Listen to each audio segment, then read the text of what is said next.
Welcome to the Slop Temple. We pray this video helps. Gather tools and safety gear before starting.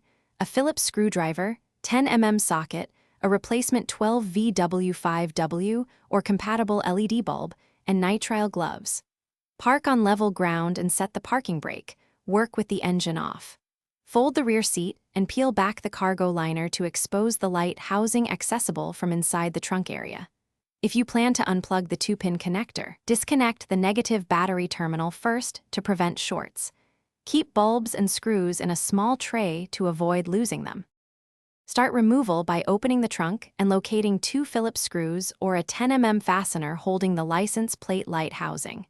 Remove screws and gently pry the housing rearward.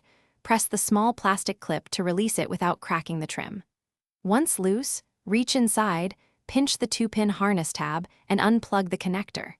If the lamp uses a festoon tube bulb, compress the spring clips and rotate the bulb out while wearing gloves to prevent skin oil on the filament.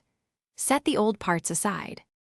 Install the new 12VW5W or compatible LED bulb into the housing, seating it firmly in the spring clips with the correct orientation. Reconnect the 2-pin harness until it clicks and position the housing flush against the bumper or trim. Reinstall the 2 Phillips screws or 10mm fastener and tighten to a snug factory feel.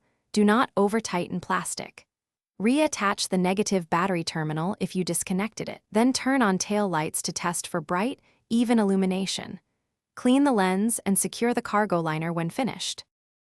Thanks for watching. Consider subscribing if we helped you.